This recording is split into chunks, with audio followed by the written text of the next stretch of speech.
Fala pessoal, eu sou o Felipe Duque, sou historiador e tricolor. Esse é o canal História Tricolor. Antes de avançarmos para a nossa discussão e nossa vinheta, aperte o sininho, curta, compartilhe e se inscreva no canal.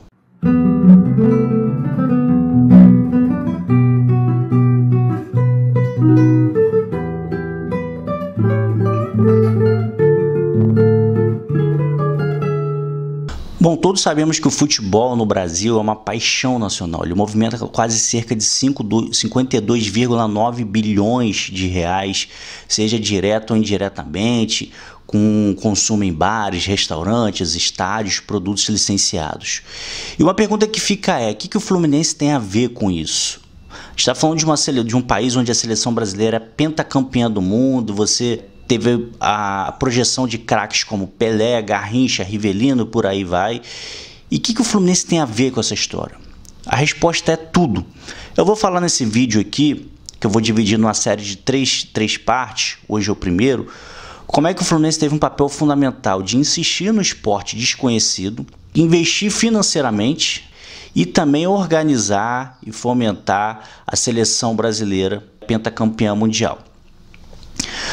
Muitos colocam na conta de Charles Miller, em São Paulo, o responsável pela gênese do futebol brasileiro, por aquele que seguiu a cartilha da Federação Inglesa com as regras e tudo mais e promoveu a expansão desse esporte no país.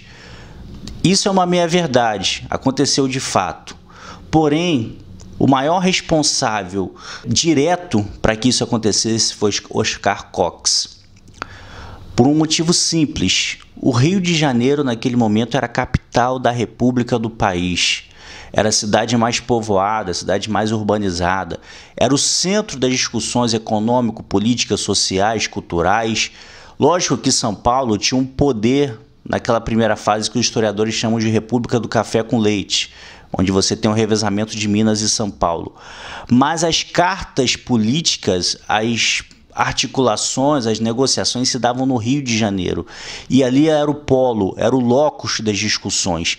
Então qualquer iniciativa diferente que acontecesse no Rio de Janeiro tinha um peso, um papel muito mais gigantesco do que necessariamente em São Paulo. Vamos lembrar que o Rio de Janeiro, antes do Brasil se tornar república, já se desenvolvia enquanto uma cidade relevante devido a um fator crucial para a historiografia brasileira, que é a vinda da família real em 1808. A vinda da família real vai promover algumas características, algumas ações que vão contribuir para o avanço, para o engorduramento do Rio de Janeiro enquanto uma cidade de referência. A família real, quando ela vem, ela traz quase 15 mil pessoas. Vocês imaginem a população do Brasil naquele momento, que era uma população modesta, você trazer 15 mil portugueses da burocracia da coroa, que vão povoar essa cidade do Rio de Janeiro e vai mudar drasticamente o modo de vida e as relações de uma cidadezinha pacata. Uma outra coisa, traz quase 60 mil livros, obras artísticas que vão implementar culturalmente essa cidade que até então era uma cidadezinha modesta, quando a gente se fala com uma igrejinha, com ruas pequenininhas, localizada ali muito próximo que é hoje a Praça 15. E com a vinda da família real isso muda drasticamente. Você tem toda uma reestruturação paisagística, você tem a vinda de artistas franceses e você tem a famosa abertura dos portos, porque até então o Brasil só poderia comercializar com a sua metrópole, o Brasil colônia só poderia comercializar com a sua metrópole, que seria Portugal. A abertura desses portos vai permitir principalmente um comércio com a Inglaterra, então vai desembarcar muito gringo inglês aqui no Rio de Janeiro. Em 1920, para vocês terem uma noção, a população do Rio de Janeiro é o dobro da cidade de São Paulo. Então isso coloca como é que o Rio era a referência, era a capital do país, era ali que se desenvolvia todo o locus político, todas as discussões econômicas, políticas, sociais e culturais que tinham uma reverberação direta na história do país. Para vocês terem uma ideia, no censo de 1872, o Rio de Janeiro tinha uma população de quase 275 mil pessoas.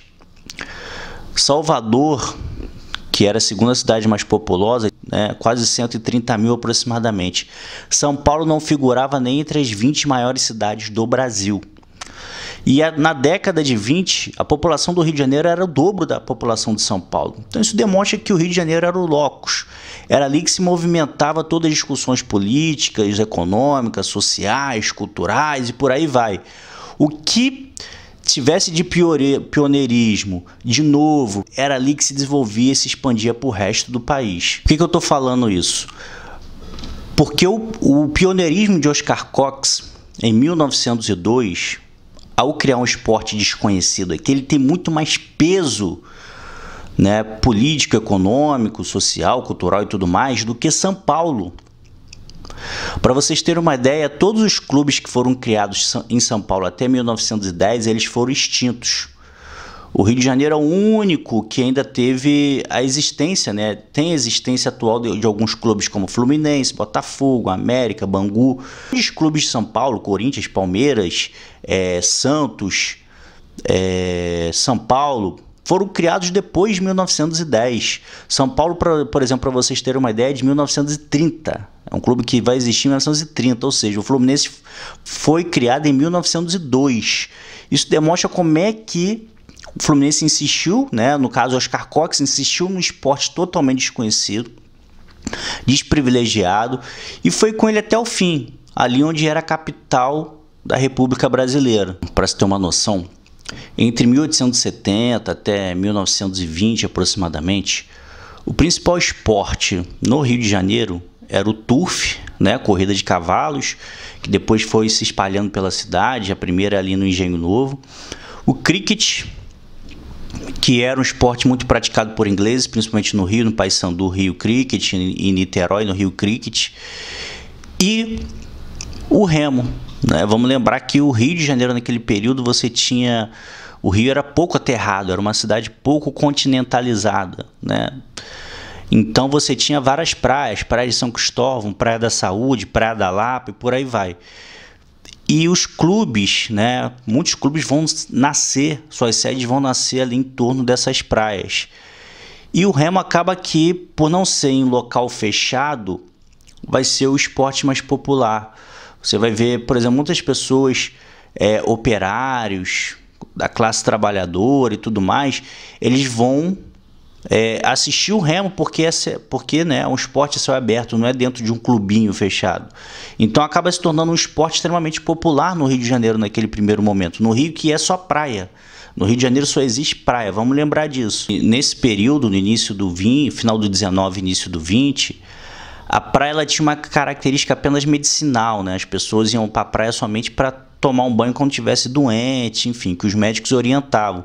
Não existia essa coisa que vai ser fortalecida em meados da década de 40, da praia ser um espaço de lazer, né? Onde você vai com a família, né? Vai lá tomar aquele chopinho, né? Vai todo mundo, etc e tal. A praia era geralmente você tinha ali um paredão, uma espécie de beira-mar, né? Algo protegendo a praia, não tinha essa coisa da areia ainda, que você ia até a praia e tudo mais. É mais ou menos similar ao que é o aterro do Flamengo Botafogo hoje.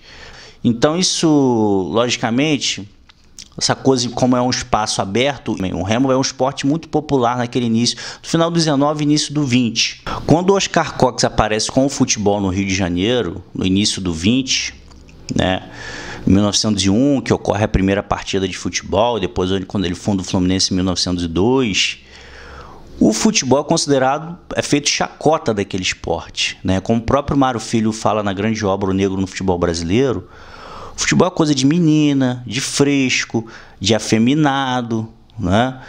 E os jogadores são feitos troças, né? São feitos piadas dos jogadores, porque o esporte era um remo. O remo era aquele esporte do cara fortão, do físico, né, atlético, do sujeito, né, másculo, macho, né, segundo o linguajar popular. E o futebol era coisa de menina. Tanto quem assistia futebol eram mulheres, era tia do jogador, prima, irmã. Tanto que quando acabavam as partidas, os jogadores depois iam confraternizar entre as mulheres. No remo, não. A confraternização era somente entre os homens, né? O pessoal fala a famosa broderagem, sei lá. Então, assim, o futebol é visto como chacota, né? O próprio Mário Filho fala sobre isso, você conseguia identificar na rua um jogador de futebol, era franzino, magrinho, pequenino, o esportista do Remo não. O esportista do Remo era aquele cara fortão, físico avantajado, másculo. Então tinha essa coisa. Então quando o Fluminense surge com o futebol, o Oscar Cox surge com o futebol, é feito muita chacota, né? Futebol é coisa de menina, de fresco, né? De baitola. Tem todo esse conjunto da discussão que envolve o surgimento do futebol. Então demonstra como é que o Fluminense foram contra as convenções daquela época que caracterizava esse esporte como coisa totalmente lateral e uma leitura até homofóbica da realidade. Vamos lembrar que de continente que o Rio de Janeiro tinha no século XX, ou seja, de locais de terra que você tinha aqui no início do XX, era praticamente a Praça 15 e o bairro Imperial de São Cristóvão. Né, que mesmo assim para chegar até um outro era uma dificuldade absurda, que você tinha um mangue ali, não era uma estrutura muito propícia para você estar caminhando pela cidade. O Rio era só praia, Praia da Gamboa, Praia da Saúde, Praia de São Cristóvão, Praia da Lapa e por aí vai. O Rio não havia sido aterrado. Conforme o Rio vai sofrendo um processo de aterramento, vai se continentalizando, os esportes terrestres vão ganhando força também. E né, o Remo, então, que era o famoso esporte, o esporte popular, ele vai perdendo força nessa coisa de aterramento, de continente. Os bairros da Zona Sul, como Laranjeiras, Leblon, Botafogo, que hoje são bairros considerados da elite, era um subúrbio, era tudo roça, era chácara, era sítio.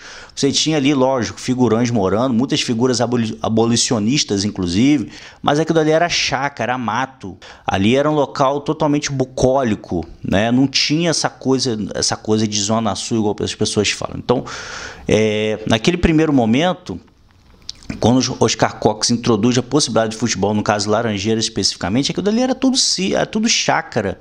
Não era um local propício para a prática de nenhum esporte. As pessoas estavam preocupadas lá, na Praia da Saúde, que é o caso onde surge a sede do Vasco, na Praia do Flamengo. E conforme você vai tendo as famosas reformas Pereira Passos e Rodrigues Alves, né, do prefeito Pereira Passos e do presidente Rodrigues Alves, você vai tendo essa continentalização. O Rio de Janeiro, que estava empurrado para o interior, ele vai se expandindo para frente. E aí os esportes terrestres eles vão tomando o maior carinho dos populares. No caso, o futebol, que é um esporte fácil de praticar. Assim, quando o Oscar Cox ele insiste em constituir, né, ele é pioneiro na constituição de um esporte terrestre que ninguém conhecia no país, que era o futebol. Ele vai ser a vanguarda desse movimento político, por ser no Rio de Janeiro. Essa é a diferença de Cox para Charles Miller. São Paulo até então não tinha nenhuma relevância no cenário nacional. Os cafeicultores paulistas que mandavam na estrutura política brasileira, eles se localizavam no interior e tinha pouco apreço urbano, só vinham no Rio de Janeiro pelas questões políticas locais, porque ali estava localizada a vida política, era a capital da República. Então o Oscar Cox tem esse mérito, e o Fluminense tem esse mérito. Possivelmente, se o futebol tivesse ficado só em São Paulo, ele teria sido extinto. Ou se tivesse ficado só no Rio Grande do Sul, ele teria sido extinto. Ou se tivesse ficado só na Bahia, teria sido extinto. O fato de ter acontecido no Rio de Janeiro, que é o locus, que é onde se reverbera toda a questão política, cultural, econômica, social do início do século XX, isso vai demarcar a importância gigantesca do Fluminense para o futebol brasileiro. E o Oscar Cox é pioneiro. E mais do que isso, um esporte que no início é considerado de forma totalmente lateral, vilipendiado, maculado, ironizado, né? Hoje em dia se tornou comum. Todo clube quer se reivindicar a sua história do futebol, mas quando surgiu lá atrás, em 1902, que ninguém queria saber de futebol, estava todo mundo brincando de remo, as pessoas não queriam fazer discussões. Mas por isso que a gente reivindica que o Fluminense tem um papel gigantesco na história do futebol brasileiro. É importante que todo tricolor ele trabalhe com essa narrativa para que a gente apresente, as pessoas respeitem. O Fluminense é o berço do futebol brasileiro. No próximo vídeo, na semana que vem, a gente vai falar um pouquinho de como é que o Fluminense contribuiu nessa formulação e desenvolvimento do futebol brasileiro. Aqui, nesse primeiro vídeo eu falei só como foi o pontapé No próximo a gente já vai como é que se deu esse avanço, né? Como é que o Fluminense vai financiar, inclusive do próprio bolso, para articular e fomentar, enfim, expandir, polarizar para o resto do Brasil o futebol brasileiro.